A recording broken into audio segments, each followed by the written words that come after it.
बिस्मिल्लाहिर्रहमानिर्रहीम। अल्लाहुम्मा सल्ली अला मुहम्मदिन व आले मोहम्मद। अस्सलाम वालेकुम। कैसे हैं आप लोग? ठंडा मौसम, नए दिन का आगाज़ नई फ्रेशनेस से। अल्लाह ताला आज का दिन सब के लिए अच्छा हो। किसी को कोई परेशानी, कोई मुसीबत, कोई बीमारी, हर बीमारी से महफूज रहें सब लोग। जब जानने वालों में, रिश्तेदारों में सुनते हैं अचानक किसी को कैंसर हो गया है, किसी को कुछ हो गया है, कोई कल एक लम्हे का भी पता नहीं होता। तो हम जो है ना, हमारी कौम जब हो जाता है तो परहेज शुरू करते हैं, पहले से केयर नहीं करते और कहते हैं देखा जाएगा जब हो जाएगा। मेरी एक बात हमेशा याद रखें, सुबह सुबह एक बात बता रही हूँ, मौत का वक्त लिखा हुआ है, जिसने आना है तो आना है, लेकिन सिसक सिसक के मरने से बेहतर है कि अल्लाह ताला अच्छी मौत दे। ज़िंदगी में आप बीमार पड़ते हैं, सिसकते हैं, परेशान रहते हैं, तो दुआ करें कि अल्लाह ताला जो है वो आपको बीमारियों से महफूज रखे और हमें एक आसान मौत दे। चले आज का अभी राउंड करने जाती हूँ, पेशेंट को देखती हूँ और फिर आपसे बात करती हूँ। इको की पुरानी रिपोर्ट है।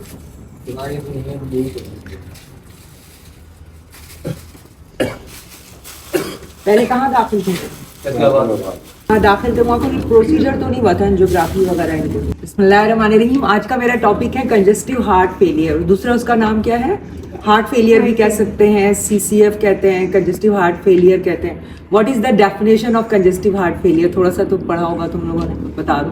When the heart is unable to pump the blood which is required to maintain the oxygen demand of the body.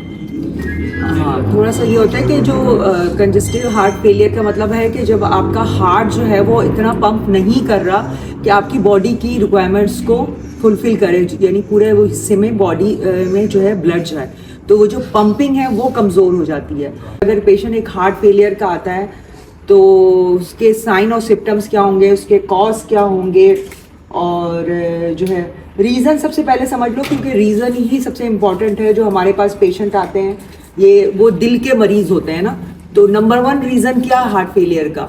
Coronary artery disease, यानी ब्लॉकेज होगी कहीं ना कहीं, और उसको जो है ना ब्लॉकेज की एंजियोग्राफी नहीं हुई, एंजियोप्लास्टी नहीं हुई, यानी उसको क्लियर नहीं किया गया, तो क्या होता गया कि हार्ट कमज़ोर होता है, उसको ऑक्सीजन नहीं मिली और उसकी पंपिंग, नॉर्मल इजेक्शन फ्रैक्शन उसका 60 से 25 या 35 में आ गया।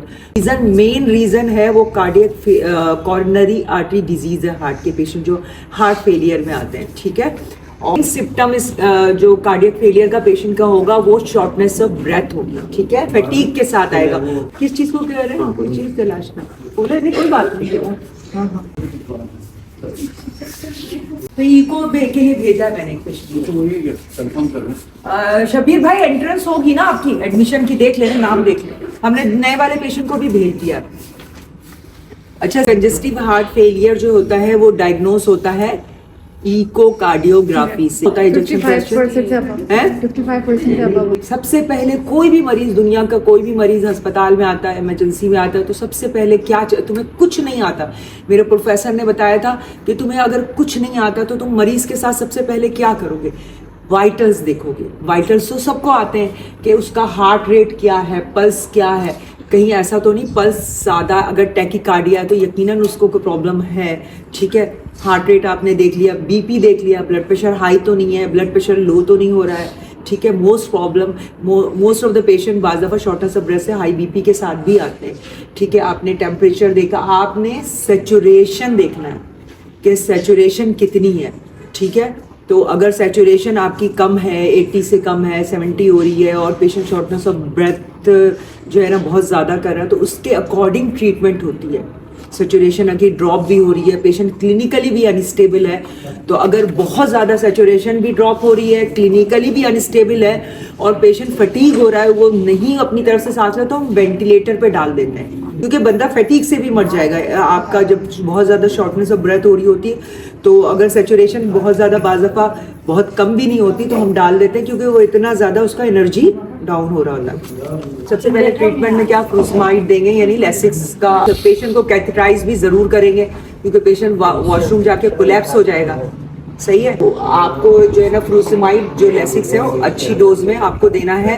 बाज दफा हम 100 मिलीग्राम भी स्टैट में दे देते हैं, 80 से 100 मिलीग्राम भी स्टैट में दे देते हैं। तो ट्राइग्लिसराइड नाइट्रेट जो आइसोकेट जो भी एंजासिड जो भी आप यूज करेंगे, तो उस अगर थोड़ा सा बीपी लो है तो आप तो नहीं करेंगे, लेकिन अगर बीपी ज्यादा है तो आप करेंगे। तो उससे क्या फायदा होगा, उससे ये होगा कि वो जो हार्ट का प्री लोड है ना वो भी कम होगा, एंजाइना के साथ भी कम होंगे, तो इस्कीमिया भी कम होगा। तो उससे पेशेंट को स्लोली CNA इनहिबिटर भी देते हैं।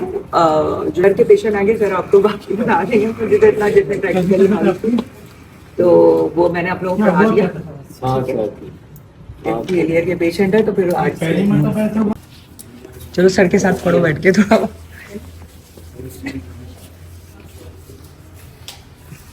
और फाइनल ईयर के स्टूडेंट पढ़ा दिया, अब मैं थोड़ा सा रेस्ट करूँगी, फिर बात करें।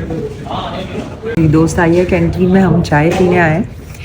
अच्छा, चाय पीने के लिए मैं आपको सिर्फ एक चीज़ बताऊंगी कि जो है ना चाय वगैरह अगर आप लोग पीते हैं तो कोशिश करें कि चाय या कॉफ़ी पीने से पहले एक गिलास पानी पी लें, क्योंकि चाय और कॉफ़ी जो है ना वो डिहाइड्रेशन बहुत ज़्यादा करता है, फ़ौरन डायलिसिस यानी आपको यूरिन आएगा आपका। तो बेहतर है कि आप चाय और कॉफ़ी पिएं तो एक गिलास पानी उससे पहले पी ले, तो डिहाइड्रेट। और खाली पेट में कभी भी नहीं चाय या कॉफ़ी पिए, जैसे सुबह उठ के पीते पहले पानी पी ले, नींबू पानी पी ले, सादा पानी पी ले, कोई जूस पी ले या कुछ भी ऐसी चीज़ पी ले। पहले हाइड्रेशन सही करें, उसके बाद जो है वो चाय या कॉफ़ी। नहीं मैंने कुछ खाया दलिया। अरे अफशा, उसी दलिया में मैंने ना वो डाला क्यूनीवा, हाँ वो डाला, लेकिन वो थोड़ा हैवी फीलिंग दे रहा है आपको। चावल वाली कहते हैं ना, चावल की जगह इसी में डाल के खा ले। वो अलग से तुम ऐसी जैसे बीमार हो तो वो उबाल के उसमें साथ कोई चीज़ सब्जी वब्जी मिला के इस तरह खाए। लेकिन कुनवा मतलब इजीली अवेलेबल होगा, इतना एक्सपेंसिव तो नहीं। मैं तो समझ रही थी बहुत एक्सपेंसिव होगा। मतलब एक तरह से जैसे ग्रेन है ना, जैसे वीट है, लेकिन उससे बेहतर है ना कुनवा। आप इसमें प्रोटीन ज़्यादा होता है, लेकिन जैसे वीट है अब कहते हैं नहीं, क्योंकि उससे ग्लाइसेमिक इंडेक्स बढ़ता है ना।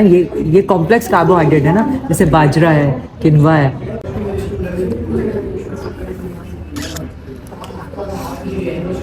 तो आज का वीडियो मैं अब यहीं ख़त्म कर रही हूँ, और काम कर रही थी, बच्चों को पढ़ाया, फाइनल ईयर के स्टूडेंट्स को, कैंटीन गई और थोड़े से काम किए मैंने, और अभी एक पेशेंट रिसीव करके आई हूँ। बस काम हॉस्पिटल में चलते रहते हैं। तो आज का व्लॉग मैं यहीं ख़त्म कर रही हूँ। फिर आपसे मुलाकात होगी, फिर आपसे बात रखिए। खुश रहें, आबाद रहें, सलामत रहें। अल्लाह।